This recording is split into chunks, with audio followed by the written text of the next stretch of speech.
Sir Jai Hind. अनुपम Tiwari sir, Jai Hind. बहुत बहुत शुक्रिया समय देने के लिए। Thank you sir. Jai Hind Rajesh ji, बहुत बहुत शुक्रिया आपको और आपके तमाम दर्शकों को मेरा नमस्कार। शुक्रिया सर, आपने समय दिया। दरअसल व्यूअर्स जो हैं वो लगातार मुझसे पूछ रहे हैं, खासकर मुझे मेरे अग्निवीर भाई जो हैं वो बड़े बेचैन हैं, क्योंकि जून और जुलाई के बाद जो है पहला जो बैच है वो बाहर आने वाला है। और अभी तक भारत सरकार की तरफ से हमें कोई ऐसा रिएक्शन नहीं मिला है, ऐसी कोई स्टेटमेंट नहीं मिली है जहां से हमें लगे कि 75% 80% को मोदी सरकार सोच रही है कि हम परमानेंट करें। हालांकि ऐसे कई इंडिकेशन मिले हैं जहां पे दिख रहा है कि नहीं, वो अपनी बात पर अड़े हैं, क्योंकि उन्हें अच्छी खासी जीत मिल रही है, तो वो पिघले क्यों, हर स्टेट वो जीत रहे हैं। लेकिन एक सवाल जो मुझे लगा कि मैं आपसे पूछूं कि अब ये बच्चे क्या करें, क्योंकि 75% बाहर आ जाएंगे, उनमें काबिलियत की कमी नहीं है, लेकिन क्या वो सिक्योरिटी गार्ड डंडा पकड़ के खड़े हो जाएं, या वो किसी कमीशंस की तैयारी कर सकते हैं, वो आईएएस आईपीएस एचएएस तमाम तरह के कमीशंस हैं, उसके लिए सीडीएस, उसके लिए तैयारी करें बच्चे। कुछ समझाइए सर, कोई मार्गदर्शन दीजिए बच्चों के लिए कि आगे उनके पास क्या ऑप्शंस है। देखिए राजेश, ये जो पहला बैच जून जुलाई में रिटायर होगा या बाहर आएगा, उसके लिए एक निश्चित तौर पर मैं सहमत हूँ कि गवर्नमेंट ने अभी तक कुछ भी स्पष्ट नहीं किया है। लेकिन गवर्नमेंट इसके पहले कहती रही कि वो अलग अलग सरकारी स्कीम्स के तहत मिनिस्ट्री ऑफ होम अफेयर्स में, स्टेट पुलिस में, सीएपीएफ में इनके लिए कुछ वैकेंसीज क्रिएट करेगी। अब गवर्नमेंट ने उसका ब्लूप्रिंट दिया नहीं है किस तरह से करेगी। बैंकिंग सेक्टर हो गया, एचएएल हो गए, या कुछ तमाम तरह की जो टेक्निकल जो पीएसयूज हैं उनमें भी इनको एडजस्ट करने की गवर्नमेंट बातें कर रही थी, लेकिन अब तक उसका कुछ प्रैक्टिकल कुछ दिखाया नहीं गवर्नमेंट में। हो सकता है अभी 6 महीने हैं, 7-8 महीने हैं, तब तक गवर्नमेंट कुछ दे दे।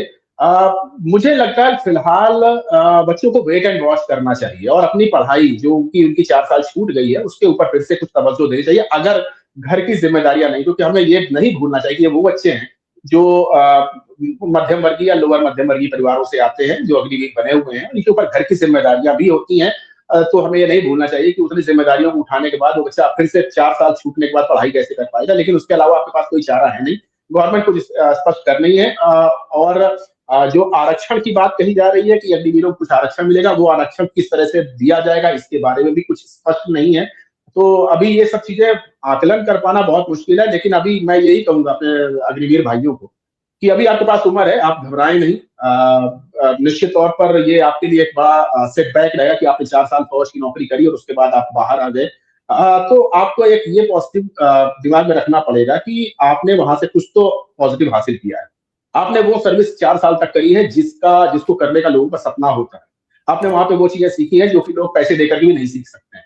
तो उस चीज को अपने अंदर रखिए और आपके पास अपॉर्चुनिटीज निश्चित तौर पर इस समय सिर्फ आप ही नहीं, हिंदुस्तान में बेरोजगारी एक बहुत बड़ी समस्या है जिसके ऊपर बहुत कम बात होती है। जो अग्निवीर हैं उनके साथ साथ जो बाहर बच्चे स्ट्रगल कर रहे हैं उनको भी मैं देखता हूँ, उनके लिए भी बहुत बड़ी समस्या है। ग्रेजुएशन करके, पीजी करके बच्चे सिर्फ रीले मना रहे हैं और कुछ उनके सामने कुछ है ही नहीं है। तो लोग ये भी मजाक में कहने लगे कुछ प्रधानमंत्री रील बनाओ परियोजना टाइप कुछ चल जाए तो शायद उसमें बच्चों को कुछ काम मिल जाए। तो इस बिहार इलेक्शन में मुझे याद है प्रधानमंत्री ने कहा था कि बिहार का देखिए हमने डेटा इतना सस्ता कर दिया है कि बिहार के युवा जो है रील बना के पैसा कमा रहा है। तो इससे बेटर क्या हो सकता है? बस एक इससे अब आप राजेश राजेश राजेश ये समझिए कि कितनी गंभीरता है। तो लोगों से आप क्या एक्सपेक्ट कर रहे हैं और वो क्या आपको दे रहे हैं। और ये लोग जो हमारा देश चला रहे हैं उनके अंदर ये गंभीरता है कि वो रील बनाने को भी एक अपॉर्चुनिटी बता रहे हैं कि हमने डेटा सस्ता कर दिया। तो आप उसमें उम्मीद रखें। तभी मैं कह रहा हूँ कि बच्चों से मैं यही कहना चाहता हूँ कि आपको सिर्फ अपने ऊपर ध्यान देना है। अपने जिम्मेदारियों को निभाते हुए आपको फ्यूचर के लिए तैयार करना पड़ेगा, क्योंकि 4 साल कोई बहुत बड़ा वो नहीं है। आपने बहुत ज्यादा कुछ नहीं लॉस किया है। हाँ, आपको जो अब कंपटीशन देखने पड़ेंगे उसमें आपको निश्चित तौर पर बाहरी बच्चों से भी आपका कंपटीशन रहेगा जो कि लगातार पढ़ाई कर रहे हैं। उस हिसाब से आपको अपनी पढ़ाई के ऊपर ध्यान देना पड़ेगा। आपको अपनी जो फिजिकल और मेंटल जो फिटनेस है उसको लगातार बरकरार रखना पड़ेगा आपको, क्योंकि ये आपकी एज वही 25 से 30 के बीच में होगी। ये वो एज होती है जिसमें आप बहुत कुछ कर सकते हैं। आपको जो पैसे मिले, जो वहां से मिलेंगे, जो आपको एक अच्छी खासी रकम मिलेगी, आप उसके बारे में चिंतित रहे कि उसको हम कैसे इन्वेस्ट करें।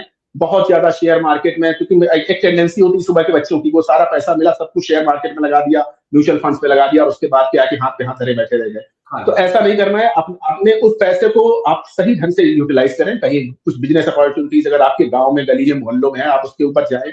और आपको एक चीज ये भी ध्यान रखनी है कि जब आप पैसा लेकर के सेना से बाहर आते हैं, तो आप दुनिया के बड़े लाडले रहते हैं कुछ दिनों तक, क्योंकि सबकी नजर उस पैसे के ऊपर होती है। और ये मैं अपना खुद का एक्सपीरियंस बता रहा हूँ, जो कि मैं 20 साल करके बाहर आया था, तो मुझे भी ये चीज अनुभव हुआ था। आपको उस पैसे, आपकी मेहनत का पैसा है, उसको बहुत सोच समझ करके आपको इन्वेस्ट करना है, आपको उससे मुनाफा कमाना है। आप उसको डाइवर्सिफाई करिए, अलग जगहों पर लगाइए, ताकि आपको एक मंथली कुछ ना कुछ आपको मिलता रहे उस पैसे से। और साथ ही साथ अगर आप अपनी पढ़ाई के ऊपर जा रहे हैं, तो निश्चित तौर पर आपके पास अपॉर्चुनिटीज बंद नहीं हुई है। आपके पास अगर आपने ग्रेजुएशन कर लिया है सेना में रहते हुए, तो बहुत अच्छी बात है। अदरवाइज सबसे पहले आप ग्रेजुएशन करिए, क्योंकि जो भी जी। बड़ी नौकरियां हैं वो ग्रेजुएशन के बाद ही मिलेंगी आपको। जो भी, चाहे स्टेट की हो या फिर सेंटर की हो, आपको ग्रेजुएशन उसमें कंपलसरी होता है। आपको ग्रेजुएशन करना होगा। और साथ ही साथ कुछ अगर आपके अंदर स्किल है, क्योंकि बाहर देखिए अपॉर्चुनिटीज अच्छी खासी है, बस आपके अंदर कुछ स्किल होनी चाहिए। बिल्कुल। उस स्किल को आप बेहतर करें। अगर अगर आप खेल सकते हैं, खेल की बहुत अपॉर्चुनिटीज हैं, जिसके लिए सेना में एक अच्छा माहौल भी मिलता है।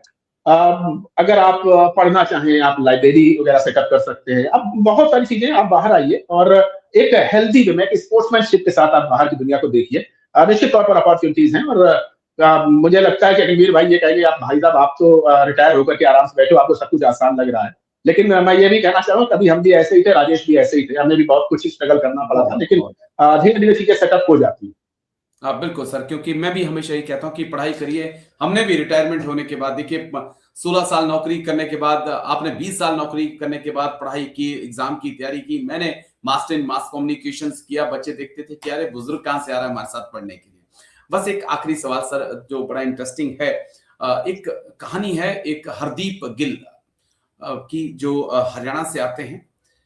2019 में उनका सिलेक्शन हो जाता है इंडियन एयरफोर्स के अंदर, लेकिन 2020 में कोरोना आ जाता है, भर्तियां कैंसिल कर दी जाती हैं। 2021-22 में भर्तियां नहीं होती हैं। उनका वो एग्जाम देते हैं, वो अग्निवीर में सिलेक्ट हो जाते हैं, लेकिन वो ज्वाइन नहीं करते हैं इंडियन एयरफोर्स के अंदर। बड़ी इंटरेस्टिंग स्टोरी है सर। लेकिन 2025 में आज वो सीडीएस एग्जाम क्लियर करके लेफ्टिनेंट बन के जो है बाहर निकले हैं। यानी कि जो बच्चा अग्निवीर का एग्जाम क्लियर कर सकता है, वो सीडीएस भी क्लियर कर सकता है। बस आपको एक मेहनत करनी होगी और एक लगन चाहिए आपके अंदर, वो कर सकता है सर। बच्चों को ये समझना होगा, वो किसी से कम नहीं है।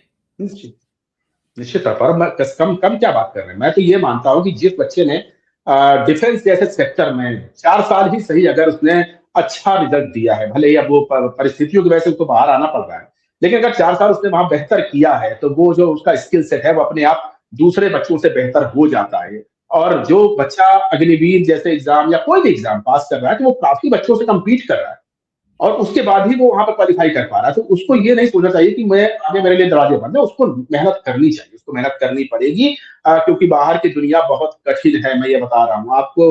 हर जगह कट थ्रोट कॉम्पिटिशन है। आपको मेहनत से उसका कोई विकल्प ही नहीं, आपको विकल्प रखना पड़ेगा। लेकिन हाँ, जो आपकी जिम्मेदारियां, मैं बार बार कहता हूँ, घरेलू जिम्मेदारियां, सोशल रिस्पॉन्सिबिलिटीज, इनके ऊपर भी आपको समय देना पड़ेगा, क्योंकि अब आप समाज का हिस्सा होंगे। आप भविष्य के ऊपर जरूर देखते हैं, लेकिन ये भी मैं बता दूं कि सिर्फ जिम्मेदारियों में न डूब जाएं। आपका जो व्यक्तित्व है वो आपका खुद का है, आपको उसके ऊपर भी बहुत ध्यान देना है। देना, चलिए शुक्रिया, बहुत बहुत शुक्रिया अनुपम तिवारी सर, आप आए, दोनों ही मुद्दों पे बात रखी आपने। Thank you sir, Jai Hind, take care sir, thank you. Thank you thank you so sir, much Rajesh, thank you so much. आपको एक थैंक बार यू। फिर से बहुत बहुत शुक्रिया। आप